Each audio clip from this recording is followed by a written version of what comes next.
Allen Company, 47 years young and a proud sponsor, wishes OOIDA all the best as you celebrate 50 years.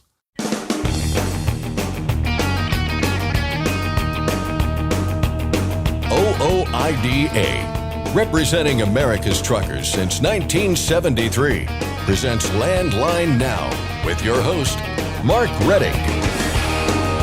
A recent survey found 50% of professional truck drivers travel with their pet. Landline Now's Ashley Blackford speaks with the man behind the survey about those numbers and the benefits of having a furry friend riding shotgun. The Women of Trucking Advisory Board is about to meet again, and some important topics are on the agenda. Meanwhile, the Federal Motor Carrier Safety Administration has removed more devices from the list of approved electronic logging devices. I'll discuss those and more with OOIDA Director of Federal Affairs, Jay Grimes. And finally, you may not know trucker Josh Gentry by name, but you probably know his father's name. Teddy Gentry is one of the founding members of Alabama. They're back on tour this year, and Josh is along for the ride. Ryan Witkowski of Landline Magazine recently spoke with Josh about what it's like to have a world-famous dad, his love of trucking, and the new experience of working with his father. And he joins us in the studio to break down the conversation. But first, the news with Scott Thompson. Thanks, Mark. Our top story today. The end may be near for Yellow. Speculations about bankruptcy have come to the fore again. The Wall Street Journal reports that Yellow is hemorrhaging customers and preparing to file for bankruptcy in the coming days. CNN reports Yellow has stopped picking up freight. All this amid ongoing contract negotiations with the Teamsters Union, with the possibility of a strike looming. As of this morning, Yellow stock was down more than 50% to as low as 45 cents a share. Some 30,000 people depend on Yellow for a paycheck. The third largest LTL carrier in the U.S. has been around since 1924. Meanwhile, there will be no strike at T-Force Freight, barring any last-minute surprises. Teamsters leaders have signed off on a new tentative agreement with T-Force Freight. The deal includes higher wages, better benefits, an additional holiday, and air conditioning in new equipment and vehicles. The contract has now moved on to members for ratification. If approved, the new terms will go into effect on August 1st and stay in effect for 5 years. 3 CDL training companies are asking FMCSA for a pass on certain entry-level driver training regulations.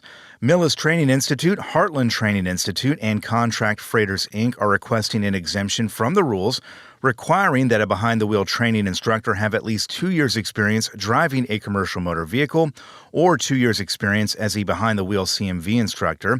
They prefer the model they used before, which only required 1 year of experience. Millis Training, which conducts the training for all 3 companies, says the new rules have led to a shortage of instructors, forcing them to turn students away. If FMCSA were to grant the exemption, Millis says they'd be able to hire up to 150 new trainers. The notice publishes tomorrow on the Federal Register. Once it does, the public will have 30 days to comment. Cross-border freight hauled by trucks in May was up. The Bureau of Transportation Statistics says truck freight valued at more than $89 billion was hauled across U.S. borders in May. That's an increase of nearly 10% from April and an increase of nearly 9% compared to May of 2022. Accounting for all modes of transportation, the total value of cross-border freight reached more than $136 billion in May. That's an increase of nearly 8% compared to April, but down more than 2% from the previous year. U.S. border officials are expanding hours at 3 ports of entry in the north. Hours were extended at 6 ports earlier this year on a temporary basis. Customs and Border Protection says it's making the changes permanent at half of them. Those include the ports of entry in Sherwood, North Dakota, Port Hill, Idaho, and Del Bonita, Montana, starting July 31st. The other 3 in Maida and Northgate, both in North Dakota, and Laurier, Washington, will return to the hours that were in use before the temporary expansion on August 14th. The police officer in Ohio who released his canine partner on an unarmed truck driver has been fired. The Circleville Police Department says a review board found that Officer Ryan Speakman actually followed department policy when he set the police dog on 23-year-old Jadarius Rose, despite repeated pleas from his colleagues not to do so. But in a news release, the department also said that Speakman, quote, did not meet the standards and expectations we hold for our police officers, end quote, and therefore was fired. The incident began when an Ohio State trooper tried pulling Rose over for a missing mud flap. Rose didn't stop, which began a chase that lasted for about half an hour. When he eventually did stop, Rose got out of his cab with his hands up, and despite complying with instructions, Speakman released his dog. Rose was later treated at a hospital for dog bites and charged with failure to comply, a fourth-degree felony. 2 men are facing charges in Tennessee for allegedly stealing 2 semis. WREG News reports that prosecutors are eyeing 2 separate incidents that took place in Memphis. In both cases, the suspects put boots on commercial trucks, then demanded money to remove them. In both cases, the victims did pay the fee, but the armed suspects said they didn't get it, then forced the victims out of their cabs before stealing them via tow truck. The 2 suspects have been charged with carjacking and possession of a firearm during a dangerous felony. The stretch of Interstate 70 between Indianapolis and Columbus, Ohio, will soon be a testing ground for semi-autonomous trucks. The Dayton Daily News reports that officials in both states have set up a 166-mile corridor between the 2 cities. As soon as October, the highway will be used to test out truck automation technologies. A safety driver will be at the wheel on each run. Waymo is about to be doing way less with autonomous trucks. In a statement, parent company Alphabet said it's shifting its business model away from autonomous truck development. Instead, Waymo will spend most of its time and resources on ride-hailing, or robotaxis, as they're sometimes called. And finally, a radio contest in Kentucky is shining a light on some of the industry's sexiest truckers. WBKR is doing a She Thinks Her Trucker's Sexy photo contest. Barb Berge is promotions director for the station. She says this idea came around 5 years ago. I've been wanting to do it for a couple years and finally was able to get everybody on board on the same page. And we did She Thinks Her Farmers Sexy, because in Owensboro, we have a lot of farmers. Huge response, did it 2 years in a row. And then we thought, wait a minute, other people are sexy too, not just farmers. So we did plumbers, and we had so much fun with plumbers, as you can imagine. They cracked us all up. And then this year we were like, okay, with the pandemic and the truckers worked so hard, and we have a lot of trucking industry in this area. We're like, truckers. She thinks her trucker's sexy. Biggest response we've had so far in this contest. The station has around 50 entries. Berge said it's important to highlight the important work truckers do for everyone. Well, we know farmers, that's an obvious thing. I mean, they work so hard to put food on our table and it's hard work. I mean, that's hard labor. They are the heart of our country, for sure. The farmers are, but the truck drivers, especially through the pandemic, but always, obviously, the farmers can farm, but who's going to deliver? And who's going to bring things to the stores? Who's going to bring the materials to build the house? Who's going to bring the clothes that we're wearing? I mean, every single thing that you touch, you feel every single day of your life, a trucker has touched it too. And I think that that's how come it's important to make sure that they are celebrated. And boy, we've been celebrating them over the last few weeks in a big way. The station is announcing the winners this week. Some of the prizes up for grabs are concert tickets, amusement park passes, and a 2-night stay at a resort.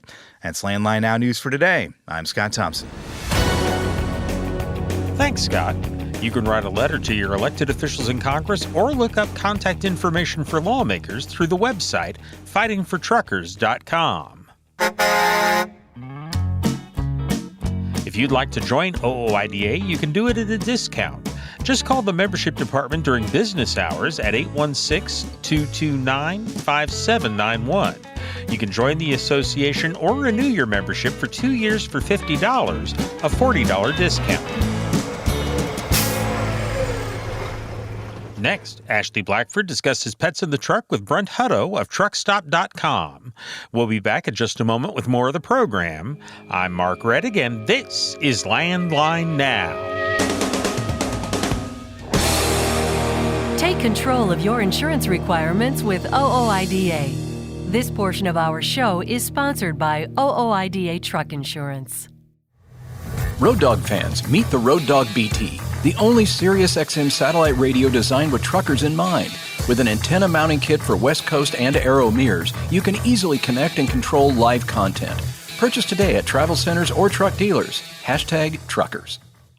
You trust PrePass for more bypasses? Now let PrePass help with tolls. PrePass toll service means lower cost, one invoice for all tolls, and fewer violations. Created by truckers for truckers. Call 877-878-5970 or go to prepass.com. Attention all truckers, Dean Michael, the tax doctor here. I want to talk to you about those dreaded tax problems. I know you want to keep on trucking and not even think about them, but let's face it, they're not going away all on their own. You need professional help. I've been helping truckers put their tax problems in the rearview mirror for years. I can help you too. Call me now for a free consultation at 888-557-4020 or go to mytaxhelpmd.com. It's like I always say, keep your eyes on the road, I'll keep mine on the IRS.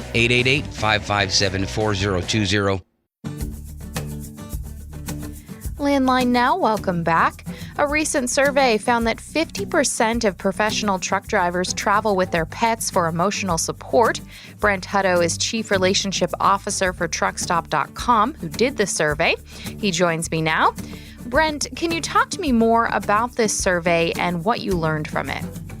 Yeah, we'd love to. Well, first off, thanks for having us. We love Landline, love what you do to represent information-wise, business advice-wise, legal-wise, to a tremendous amount of the audience out there, especially the independent owner-operators. So we really appreciate everything you do with that because it makes the industry better and more protected and more aware of what's going on. So we appreciate what you guys do. And at TruckStop, because we're so focused on the independent owner-operator, we always want to we do research constantly on, you would imagine, yes, of course we do research on freight, we do research on rates, on the economy, on the market, on what are the top topics for, moving freight in the industry for owner-operators and certainly for brokers as well. But we also like to take on things that are important to the owner-operator. And so our marketing team came back and said, hey, what do you think about pets? And I go, well, that's an easy one for owner-operators because they're very, very important to their business and their life and their experience in being a truck driver. So we took on a survey, and we surveyed 500, which is obviously a really good number. We didn't make phone calls to 10 owner operators. We surveyed 500 and found, and I wasn't surprised, but our marketing team was surprised that 50%, that had pets in their truck.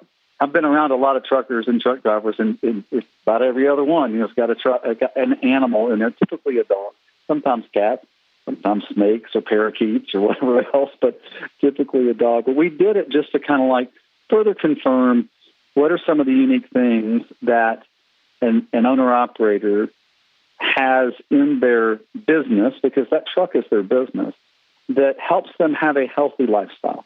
They say that pets, when you're willing to take care of another life, as a parent if you have a child, or as a person if you have a pet, it makes your life better. And so certainly pets are a reflection of that for the truck drivers that are out there. So that's really what got us interested in finding that out on how pets interact with the owner-operator and the truck driver in general in their life and in their business. And those two things are inseparable because their life is on the road. So that's why we did it. Lots of fun and got great responses and some good stories out of it. So that's why we did the research piece. What kind of questions did you ask? Oh, my goodness. All things from things like, of course, certainly how many of you have pets in there? What are the benefits of those pets being in there?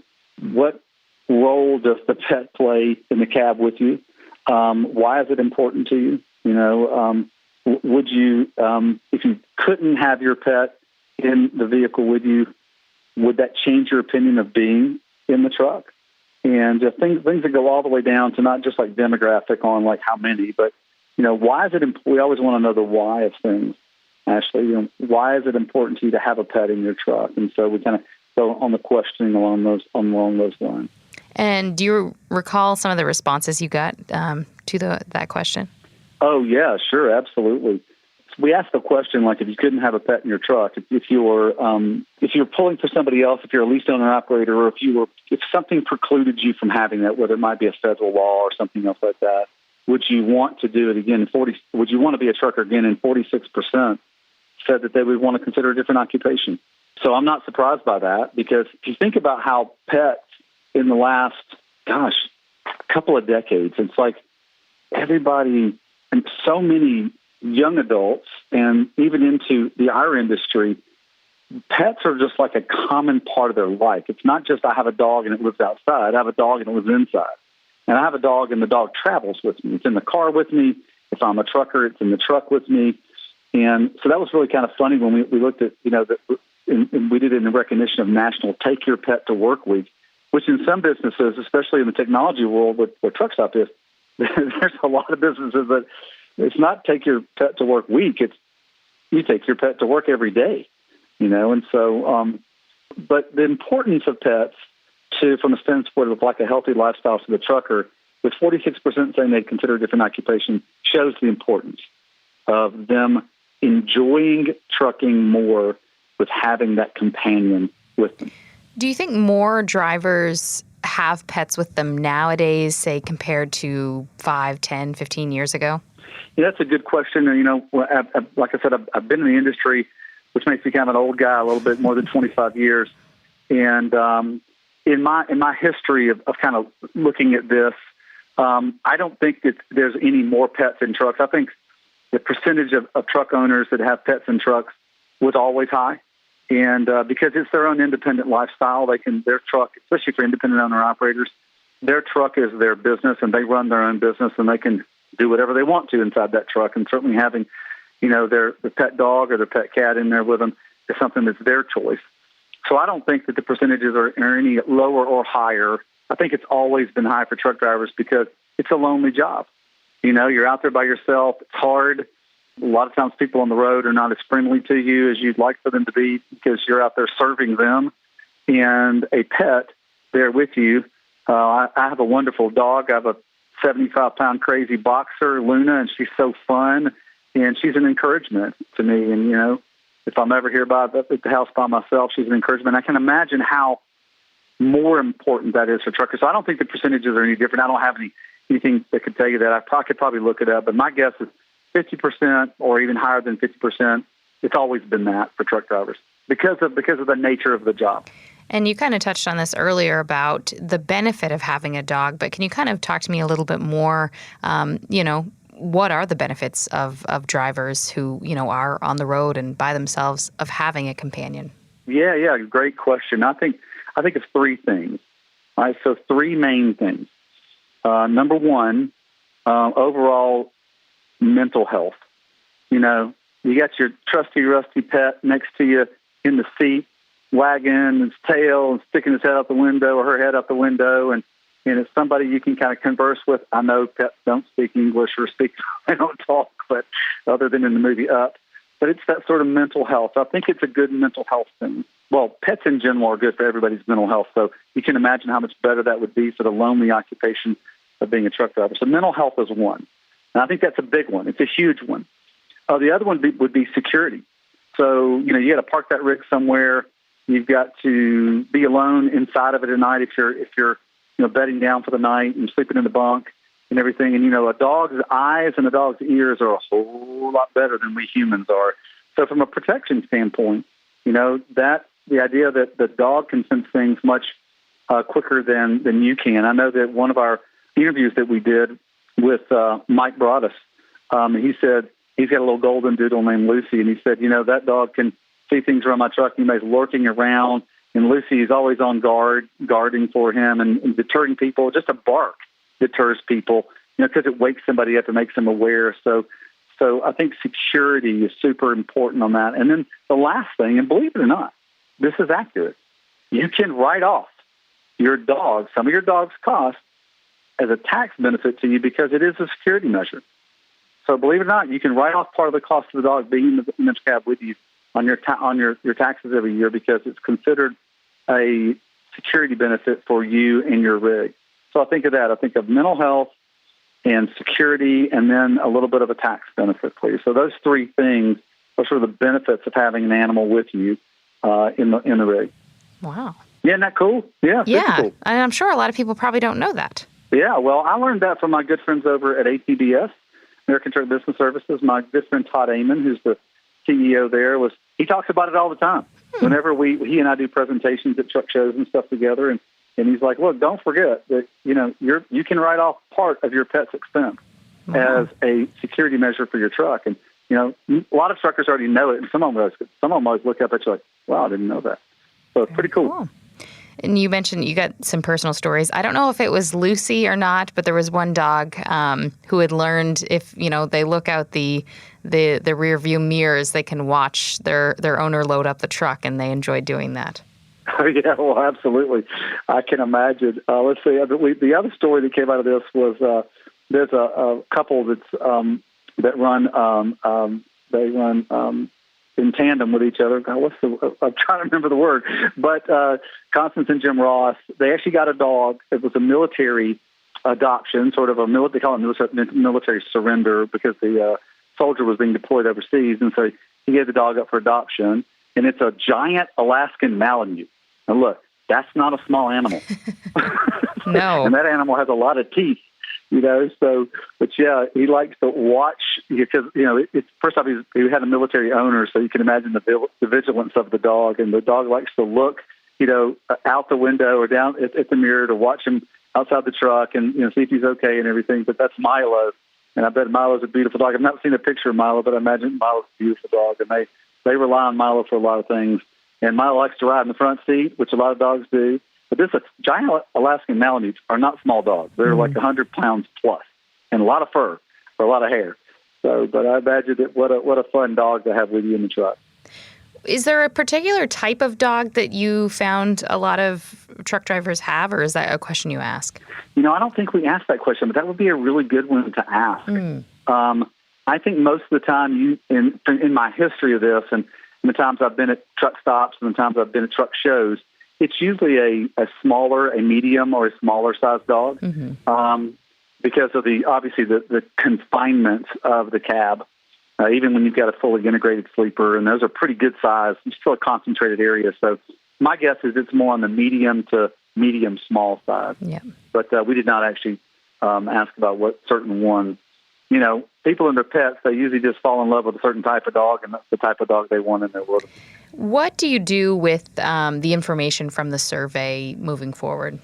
Well, for us, we categorize everything that we do at Truck Stop. We put it into what creates a healthy owner-operator, because we want them healthy as possible and profitable as possible so they can stay doing what they love to do. So we take that information. Certainly we'll do the same research next year and start to benchmark it against the marketplace. But we just keep it as far as what are the most important things that are important to the carrier. And we're always doing research on those things, Ashley, to make sure that we're taking our technology system, our freight matching system that allows them to choose from hundreds and hundreds of thousands of pieces of freight every single day, and make it as user-friendly and as available and fast for them as possible. And, knowing you don't just need to know the technical things. You need to know what's important to your customer. And for us at Truck Stop, that's just super important. So we can always customize things as well as possible for them to be able to interact with the freight matching board and for all the other products that we serve, so we can serve them the best. So we do all this research so we can serve the owner-operator's needs and understanding not just their demographic stuff, just the nuts and bolts, really understand what makes them tick. And that's important because it's our job to help them. We take it very seriously. We've been around 28 years, so we're not new in the market. I know you guys have been around a whole lot longer than that, but we take it very seriously on what is our responsibility to help create the most health for the owner-operator so we can help them do what they truly love to do, which is to drive a truck. That was Brent Hutto with TruckStop.com talking about the recent survey that found 50% of professional truck drivers travel with their pets for emotional support. The survey was carried out earlier this year on behalf of Truck Stop. 500 U.S.-based owner-operator truck drivers were surveyed. When it comes to writing off some of your dog's costs in your taxes, Shasta May, the owner of MBA Tax and Bookkeeping Services, says you can deduct part of the cost of keeping a pet on the road as a security measure, but the pet has to have gone through a certified guard dog program. For Landline Now, I'm Ashley Blackford. Stay tuned for more after this. Firestone tires are for more of everything. More miles for every tire dollar, and more confidence in your fleet. At Firestone, we help fleets save with dependable value. Find your local Firestone dealer today at firestonetire.com/dealer. Ready to make more money? Use a better load board. For a limited time, get 50% off TruckStop Loadboard Pro. Just go to truckstop.com/go and enter promo code READY2023 when you purchase Loadboard Pro.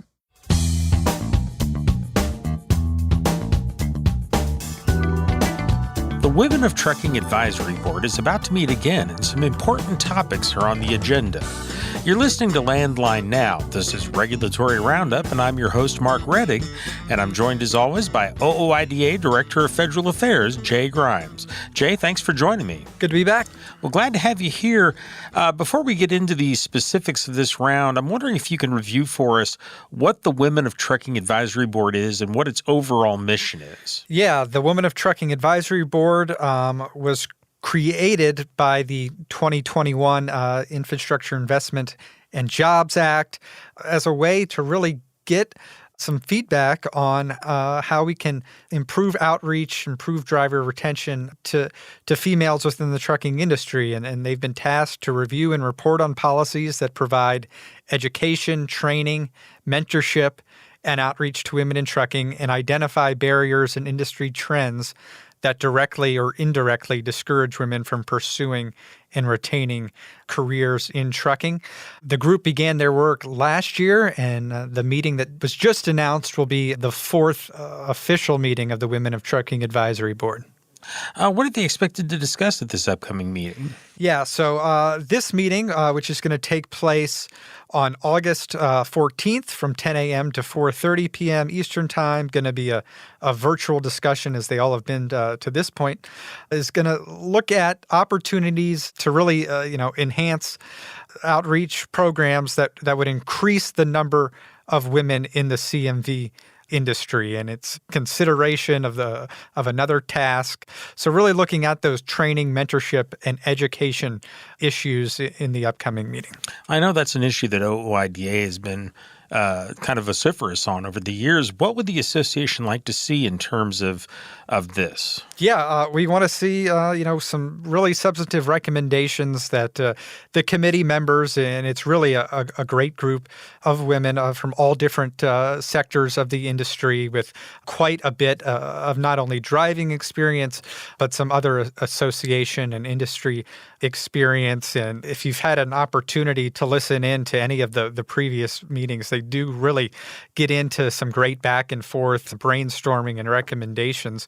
So, really to have some programs that perhaps, FMCSA and DOT can kind of initiate on to really, improve recruitment and retention, focusing on women in the industry. And some of the previous meetings, they've kind of gone over some of these issues a little bit, but I think we'll get into some more detailed discussion here in a couple of weeks on exactly what specific steps FMCSA can kind of get the work going on. Well, and of course, training is a issue overall in the industry. No doubt, especially for female drivers in training situations. And we've kind of heard some really disgusting and terrible things that have taken place for females going through some training programs. And we really want to make sure that any type of that stuff is eliminated and really making sure that we can have safe and substantive training programs for women and for everyone across the industry. Well, that kind of leads into some of the things that they've discussed at their previous meetings, which focused on some very serious topics as well. And one of those especially is related directly to that. Yeah, the first meeting talked about providing feedback regarding the dangers of sexual assault and sexual violence against women, particularly for professional drivers, and suggesting actions, any initiatives to prevent and ultimately eliminate such violence. So a very critical issue that we know DOT is working on.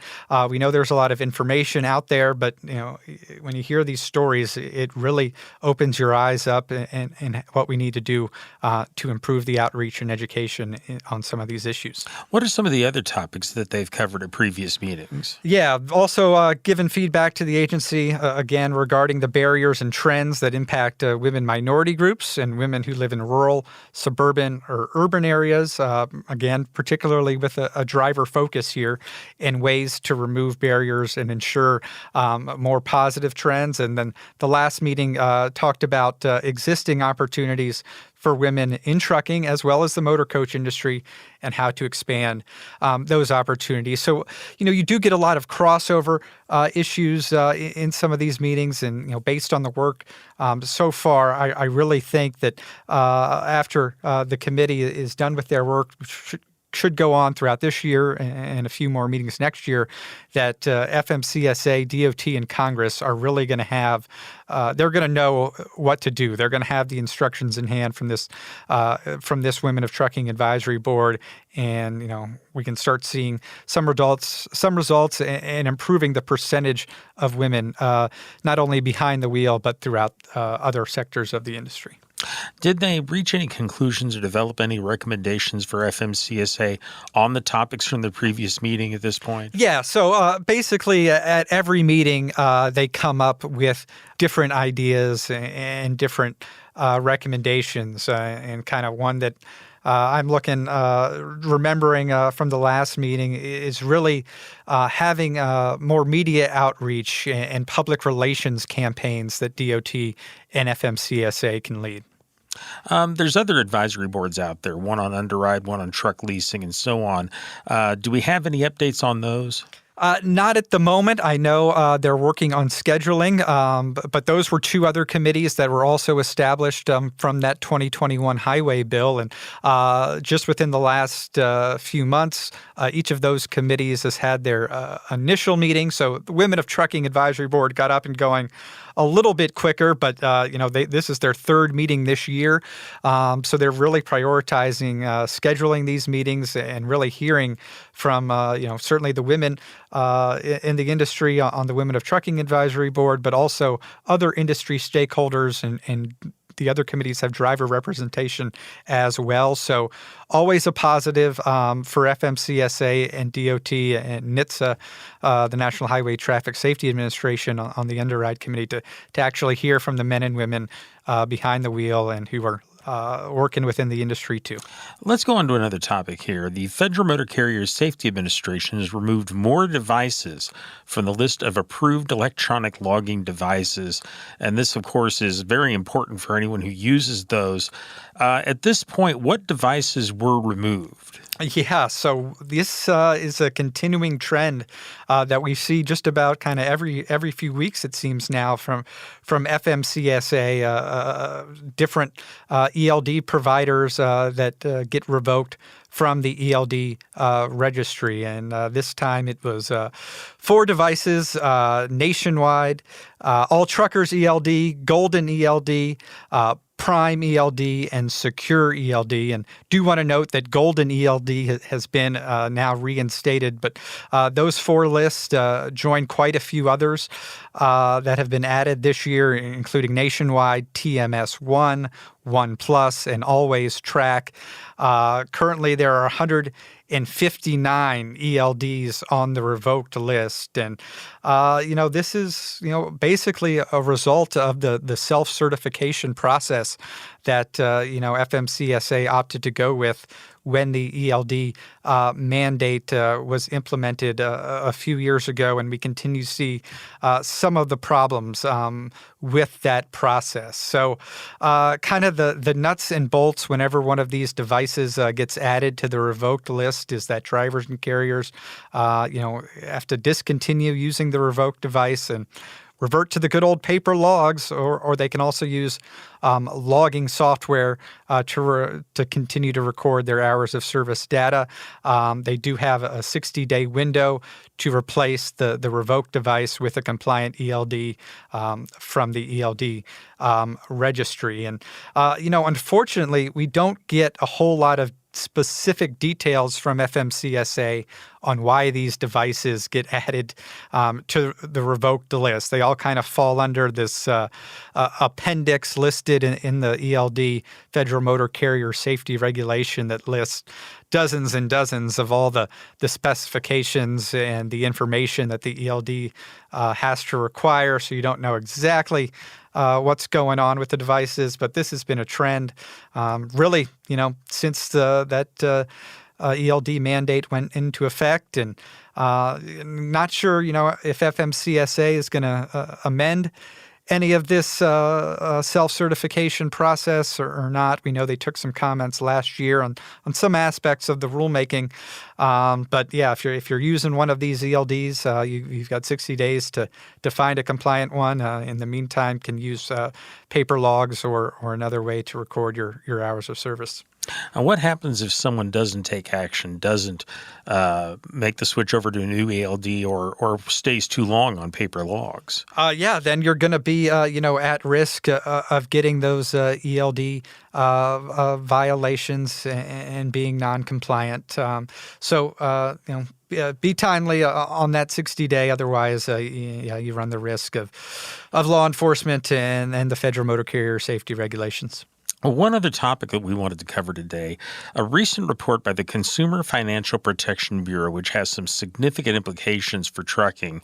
And we talked a little bit about this on one of our previous segments, but just for folks maybe who missed that, very quickly, can you just briefly describe what the Consumer Financial Protection Bureau is? Yeah, this is a federal government agency that really is trying to protect consumers when it comes to financial information and other consumer protection affairs. And when it comes to trucking, they specifically focused a major issue that we hear all about when it comes to truck leasing, and this is employer driven debt and training repayment agreement provisions, TRAPs, which can impede worker mobility, particularly when it comes to obtaining higher wages.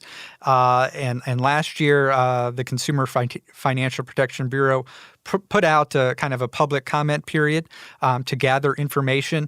That's been one aspect of a wide-ranging report that they've released over the last week or so, really highlighting the problems with these training repayment agreements and a lot of examples of employers putting individuals in really unfair agreements when it comes to employer-driven debt. And, we see that, unfortunately, all too often in the trucking industry when it comes to lease purchase agreements. And that's why we're very optimistic about the Truck Leasing Task Force, which is going to help eliminate those lease purchase agreements, really come up with best practices when it comes to truck leasing contracts. And the Consumer Financial Protection Bureau is going to be playing a critical role in that Truck Leasing Task Force as they get their work going with the Department of Transportation and the Department of Labor as well. Do we know what that role will entail? Yeah, so they've got a representative kind of helping monitoring and administering with the members of the Truck Leasing Task Force, but certainly they're going to be providing a lot of information. And I know we're going to have the examples that they talked about within the trucking industry that was mentioned throughout this latest report. So from an information gathering side, but also hearing from the members of the Truck Leasing Task Force and perhaps the CFPB can put in some rules and regulations to crack down on these employer debt-driven practices. Okay. Well, Jay, we've run out of time, but thank you very much for the information. We certainly appreciate it. All right. Thank you. I've been talking with OOIDA's Director of Federal Affairs, Jay Grimes. And folks, as regulations come up for comment, it's very simple for you to make your opinion known. All you have to do is go to the website, fightingfortruckers.com. Again, that's fightingfortruckers.com. We'll be back in a moment. I'm Mark Reddick, and this is Landline Now. For can't miss accuracy, weigh your truck on a cat scale. When you weigh on a cat scale, you get a no excuses guarantee. You can now save time weighing by using your smartphone. Find out more at weightmytruck.com. Since you started, what you've loved about trucking is the freedom. Heading out on your favorite route, a good driving song, and thinking about truck insurance. Well, maybe not that last one. That's why we're here. At OOIDA, we have a full range of truck insurance products, expert advice, and great customer service, helping you get the right coverage for your operation. Go to OOIDA.com, because your job is to drive. Our job is to help with everything else. It's tested and proven. Burn 2.1% less fuel when you balance all wheel ends with Centromatic. Call 800-523-8473 to get the OOIDA discount. Welcome back to Landline Now. Scott Thompson here, joined here in Studio A by Ryan Witkowski of Landline Magazine, who recently spoke with a truck driver who has an interesting connection to one of the most successful bands in country music history. Ryan, good to see you. Likewise, Scott. Always great to see you. Always great to have you here. So let's set this up for everybody, starting with the very basics. Josh Gentry is the man's name. You may not know that name, but you probably have heard his father's name, right? That's right. He is the son of Teddy Gentry, one of the founding members of the group Alabama. And Josh, he's a trucker. He's been a trucker ever since 2003. He's had some off and on, kind of came back to the industry, went away, came back. But he's been in the industry and behind the wheel since 2003. And, one of the things that really stood out to me about Josh was just how approachable and just honest and sincere he was. Just a very, average dude, right? Sure. But one of the really cool things, too, is that he is also driving a truck for Alabama this year on and their that's tour. the angle here, right? That is correct. That's kind of how this got started. You just didn't call him up randomly and say, hey, what's going on? I heard your dad is in Alabama. I'd like to talk to you. No. So Kenworth, for their 100th anniversary, they are providing a T680 for Alabama for their 2023 tour. And Josh, his dad, said, hey, I know my son's got a CDL. If we're going to start driving truck around, why not have somebody in the family do it? So Josh was the guy that got the call. It really is kind of like a movie script, to be honest with you. That's pretty touching and pretty cool. And I know that a lot of families are involved in trucking, fathers and sons and all of that. And so just the connection to see it there was really cool. But, Josh, he had a love of trucks way early on. One of the things he told me, he said he could identify trucks by their headlights as early as 5 years old. And he also told me that Alabama fans apparently found out that he really, really liked trucks, and they would start making models and sending them to the group, like wooden models, and send them to him. And he, the fans of the band would, reach out and want to do that for him. So it was really cool. But Gentry told me that while his love of trucks is what really got him behind the wheel, it was something else entirely that kept him there. Let's have a listen. It's been almost an addiction. It's one that I never really ever put a whole lot of thought into. It just was always a love. It was just something that I always truly loved, going on the road with mom and dad when I was a kid. And even when I wasn't able to go, mom and dad would take the big old shoulder rest camcorder and they would go out to the truck stops and they'd take videos of trucks driving around the truck stops, and they'd bring me back the VHS tape and I'd sit and watch it for hours and stuff. So it's just always been something I've just always felt that the Lord put the desire on my heart to have a love for it and an appreciation for it. And that's where it's just always been. It's not just to me, it's not just the machines themselves, it's the people that I've met through the amazing, incredible industry. It's interesting. He's talking there about his kind of viewpoints as a child.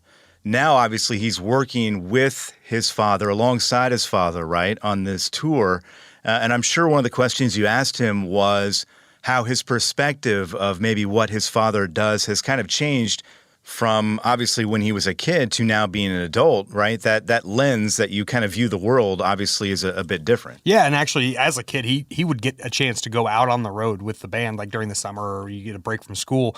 And I think for most, it would sound like a dream, right? To be able to, hang out with the band and be out on the road with them. Well, instead of being out with the band and hanging out with them, Josh was always the guy that was up in the cab, hanging out with the driver, asking him what all the buttons do and annoying the hell out of him. So, he's always had that passion and desire to do it. He has been on the road with his dad before. They also both own a ranch. And so, they've worked together in that capacity. But this is the first time that he's really been part of that group, Alabama. And Josh said that actually working with the band and for the band has indeed changed his perception about what his father is. As far as working for the group Alabama, being just a family member up until last year, because that's all it was. I was just a family member that would occasionally go out on the road, get to go see shows and stuff. But now, working for the group Alabama, and that's, the big part of my family. It's surreal, because in a broader picture, when you're a kid, you love trucks and trains, anything that has anything to do with heavy machinery. I love it. And it's just like the things that I loved when I was a kid, I still love them today. It's been absolutely 100% an incredible thing to get to not only spend more time with Dad at home, but getting to spend more time with Dad out on the road too. Because then you're not looking at it from just him being Dad. You're looking at it from the standpoint of, this is his career. This is what he does. This is what this is how he makes a living. And I've actually gotten to where, as I've gotten older, I've realized I see the joy that it brings him and the happiness that he does enjoy being out playing music with, 5, 6 of his close friends and getting to actually enjoy the whole aspect of what he does. So it's actually, I don't think I could ever look at my dad as being Teddy Gentry from the group Alabama, because I've never been able to look at him any other way than just Dad. Yeah, it's interesting. Again, as we get older, we sort of get a better understanding of our parents, and that they're actually people and they actually have their own lives. They're not just, my father or my mother or who it may be. And he's really getting a good taste of that, it sounds like, nowadays, obviously seeing him more often every day. Well, it's interesting, too, to think about some of the sacrifices that he has had to make as a truck driver. And I think a lot of guys listening right now would understand, like, being away from your family, being on the road for a long time, those are the same sacrifices that a lot of musicians have to make. Now, obviously, it's a little more of a glamorous lifestyle, so you're probably willing to make some of those sacrifices a little easier. But it is interesting to see kind of that, juxtaposition off of each other. And yeah, you're right about it. As you grow a little older, it's nice to gain some more perspective. And I know we don't have a whole lot of time here to go over your entire conversation. We are going to post this on our website so people can check it out, because you did really have a good conversation. You talked about a whole bunch of stuff here. Yeah, admittedly, I'm biased, but it might be the greatest conversation we've ever had. Well, there you go. Hey, raising expectations there. One thing we were talking earlier, you did have a funny kind of moment or conversation with him in that you recently went to your very first Mid-America Trucking Show. And then Josh, I know, told you about his first experience a little bit, just maybe a little bit different than yours. Just slightly different. For a little background, Alabama used to headline the concert at Matt's every year. So for like 15 years, they were the headliners. And we talked a little bit about watching the crazy long lines, people waiting for tickets and all that. But I did want to know from him what it was like to be truck crazy and be a little kid and be around all that. Because I know, like I said, 2 years ago when I went to it was overwhelming. Yeah, I was overstimulated. Yeah. So yeah, Josh shared with me the story of his first trip to Matt's. So my dad and I had actually gotten into, I can't remember what it was, but we had some kind of disagreement or whatever. And I was like sulking. I mean, I'm like to a T, like I had it down pat. So I was pouting and sulking. I was 8 years old, and I went to school that morning, and I was only at school for maybe an hour and a half, and Dad comes and checks me out of school. So I was like, oh gosh. I was like, I'm in trouble. So he comes, checks me out of school, and he was just like, you have a good day so far? And I was like, yeah. And he's like, well, I want you to go with me this weekend. And I was like, okay. So we go home, get a bag packed. We got to be down at the bus in like a couple hours. And so we leave and get all the way up to Louisville, get to the hotel. I remember it like it was yesterday. I was sitting over at the window, and I was just looking out the window. And Daddy goes, well, don't you want to know why I brought you up here? I said, no. He said, you'd like it. And I just turned around and I was like, what? And he said, well, we're playing at a truck show. I dropped the attitude like that. And so it was to say, since 1988, I have not missed that truck show since. That's incredible. And also worth mentioning, Josh Gentry loves Louisville. He said it's his mini vacation every year, and we all, as regular attendees of Matt's, know how lovely Louisville is in March. So absolutely. Obviously, sounds like you had a great conversation with Josh. As I mentioned, this full conversation will be on our website, along with an article that you have worked on there as well.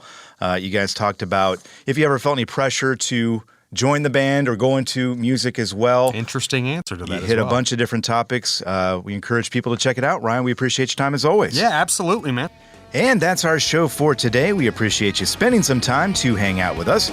Until next time, take care out there and drive safe.